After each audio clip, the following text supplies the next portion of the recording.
뭐 9월달에 자이언트스텝을 하고 난 이후에 곧바로 11월 달에 미 연준이 4일 연속 자이언트스텝을 할 거다라는 뉴스가 나오네요.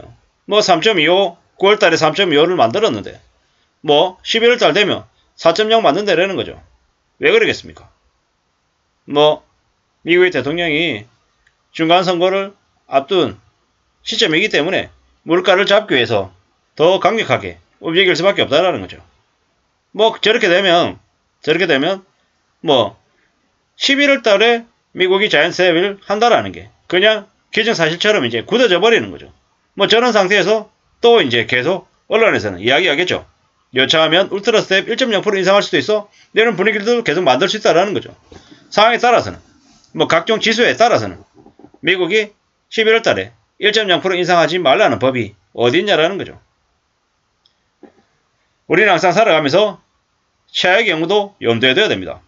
제가 생각하는 2022년 연말까지의 미국의 기준금리의 최대치는 11월 달에 뭐 1.0% 올리고 그러면 이제 1.0% 올리고 12월 달에 자이언트스텝하고 이게 이제 최대치인 거고 조금 이렇게 중간 정도로 보는 거는 11월 달에 0.75% 올려서 4.0 만들고 12월 달에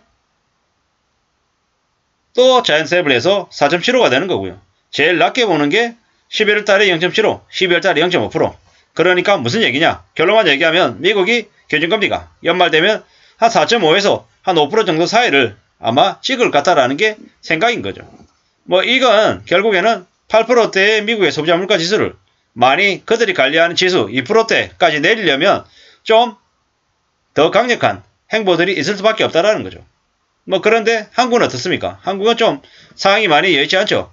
벌써 6개월째 연속 무역격차가 심해지고 있습니다. 게다가 지금은 외환보유고도 이전거리고 있고 뭐 원달러 환율도 지금 계속 무너져서 1,400원 뭐 돌파 직전이고 뭐 좀 지나면 1,400원에서 1,450원, 1,500원 계속 이제 상단을 높여야 되는 그런 처지에 내몰려 있죠.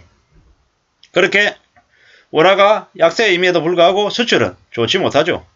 뭐 경상수지의 흑자 포획이 줄어들고 무역수지 적자이고 상품수지도 적자이고 이래저래 주변을 둘러보면 한국의 상황이 더 안 좋다, 더 어렵다라고 보는 거죠.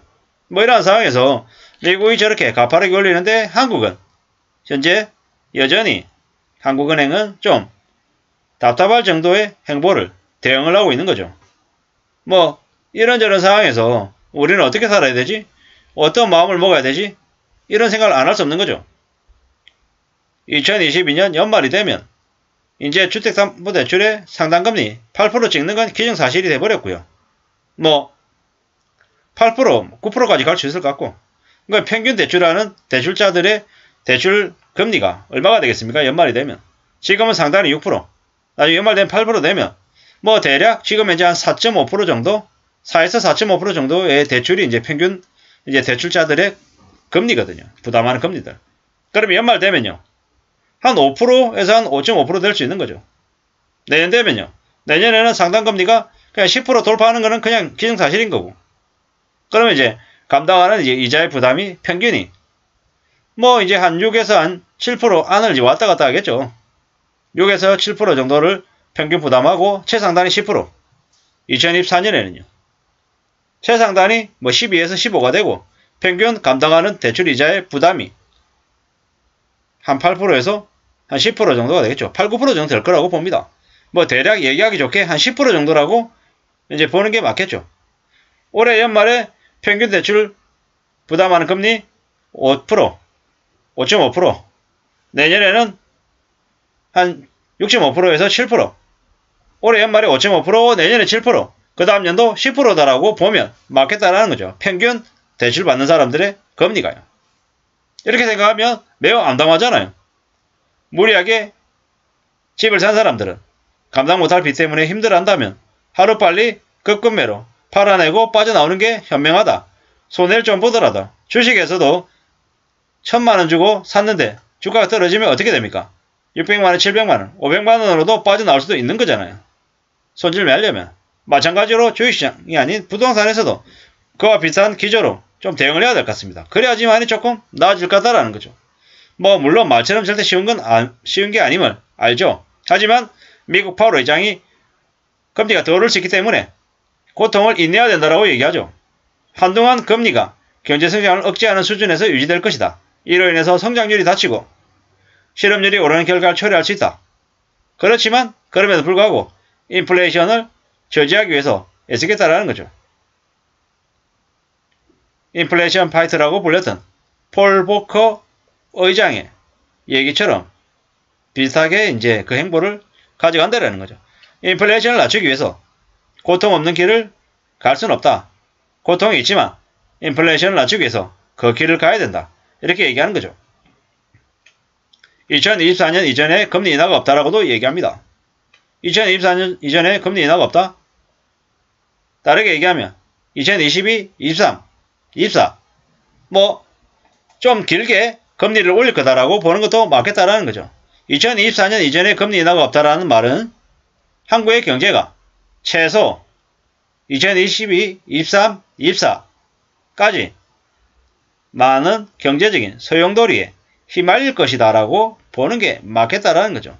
이런 엄중한 사항들을, 이러한 얘기들을 우리는 들으면서 무슨 생각을 하겠습니까? 점점 더 앞으로의 상황이 좀 여의치 않기 때문에 그에 대한 대응, 그에 대한 대비가 필요하겠다라는 말씀을 드리고 싶은 거죠. 미연준이 2023년까지 금리를 4.6%로 올릴 거다. 뭐 이런 얘기들도 있다는데 뭐 다른 이제 뭐 전문가라고 하는 이야기에 뭐 의견입니다.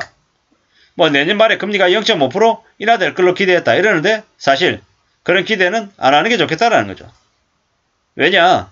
미국은 물가를 잡는 게 급선무인데 물가가 쉽사리 안 잡히고 있는 게 지금이라는 거죠. 뭐 불과 얼마 전만 해도 금리가 피크를 찍었다. 그리고 이제 내려갈 일만 남아있다. 뭐 이렇게 얘기했는데 그러한 것들이 쉽사리 정리가 되고 쉽사리 바로 잡히는 것 같지 않다라는 거죠. 뭐 이러한 상황들이 계속되면 미국은 뭐 점점 더 강하게 모습을 보일 수밖에 없다. 이렇게 이제 보이는 거죠. 아무쪼록 우리가 살아가는 삶이 더 힘들어지고 더 어려워지는 것 같습니다. 뭐 이럴수록 삶의 대책을 강구해야 된다라는 거죠. 만만치 않더라. 힘들더라. 어렵더라. 뭐 이런 것들을 계속 고민해야죠.